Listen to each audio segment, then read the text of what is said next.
Doctor साहब आप हम तो जब से होश संभाला जर्नलिज्म के अंदर फिर तो तुसी सीधा सीधा वोल्ट 440 ਨੂੰ दावत देती देख लो वो। अच्छा तो डॉक्टर साहब आप बताइएगा कि हमारे मुल्क के अंदर आपका माशाल्लाह सहाफत के साथ पिछली 3-4 दहाइयों के साथ ताल्लुक है, ये जानबूझ के ये इंटेलेक्चुअल डिसऑनेस्टी, आप मुझे नहीं पता कि इसका उर्दू के अंदर क्या तर्जुमा होगा, ये क्यों हो रहा है वजह?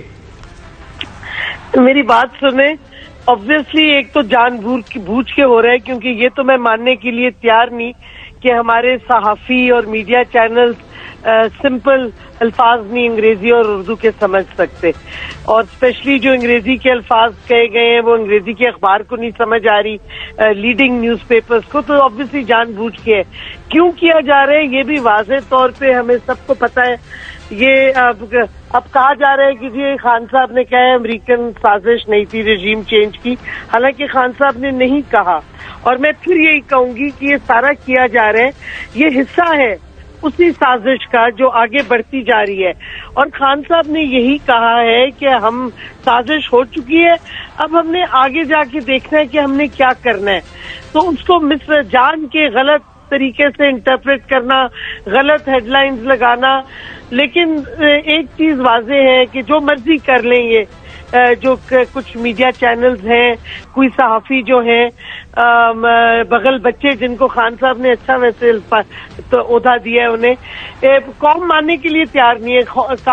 कौम को पता है खान साहब का बयानिया क्या है और कितना बिल्कुल दुरुस्त है, और जो उन्होंने 25-26 साल पहले से कहते आ रहे हैं कि गैर बाकी ममालिक के साथ ताल्लुकात कैसे होने चाहिए, वो अभी भी वही कह रहे हैं।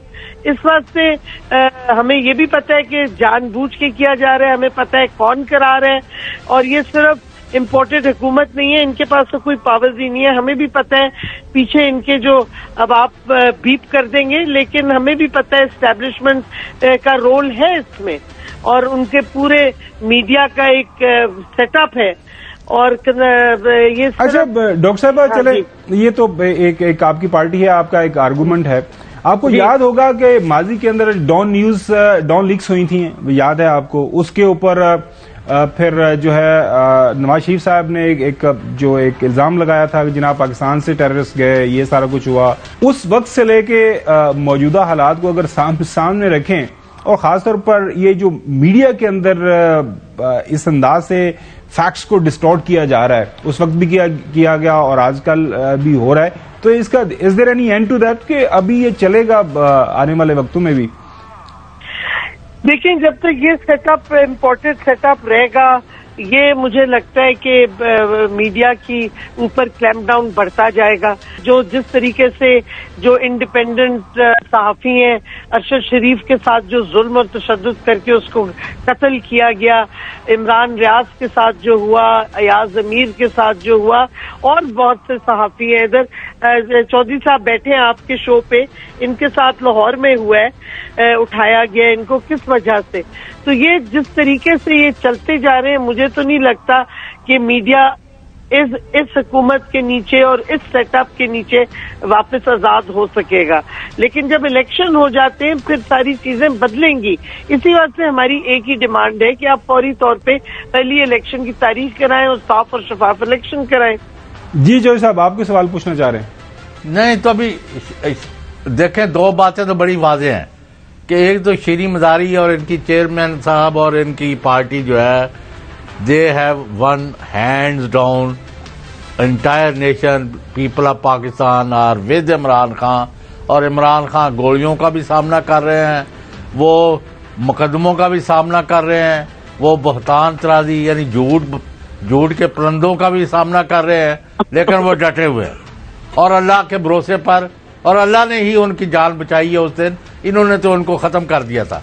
हैविंग सेड दिस, अब आपका प्लान क्या है? To achieve two things, free fair election at the earliest and forming in government after winning the election. ये अचीव करने के लिए कोई स्ट्रेटेजी, कोई प्लान, कोई है चीज आपके पास, या फाड़ लो है बस? नहीं, देखिए, हमारी स्ट्रेटेजी तो कामयाब होती जा रही है। कौम पूरी निकल आई है, कौम हमारे पीछे, हम कौम की ताकत पे आगे बढ़ रहे हैं। और मैं समझती हूँ कि हमारी स्ट्रैटेजी और खान साहब की स्ट्रैटेजी जो है कि कौम के साथ आगे बढ़े और हम आराम से बढ़ रहे हैं। हम टाइम भी दे रहे हैं कि आप सोचें और कोई अकल अपनी इस्तेमाल करें और मुल्क की तबाही मत करें।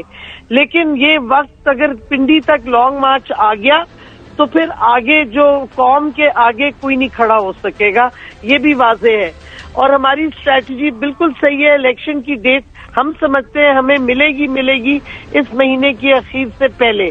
और मैं समझती हूँ कि जब इलेक्शन हो जाएंगे तो जैसे बाय इलेक्शन में नजर आया, पीटीआई बहुत बड़ी अक्सरियत से जीतेगी। और इंशाल्लाह मेरा जो अपना व्यू पॉइंट है और हमारी पार्टी को और खान साहब को भी पता है ये, और वो भी अब ये चाहते हैं कि पूरा हम इस तरह स्ट्रक्चरल रिफॉर्म्स करें इस सिस्टम में कि हर इदारा एक तरीके से अपनी पैरामीटर्स के तहत काम करे ताकि जमहूरियत तबाह ना हो। हमने बहुत से सबक सीखे हैं पिछली हुकूमत में, हमने गलतियां भी जो की हैं उनके भी सबक सीखे। और मैं समझती हूँ हमें अब पूरी तरह हकीकी आजादी की जब बात करते हैं तो जमहूरियत को पूरी तरह रिवाइव करना पड़ेगा।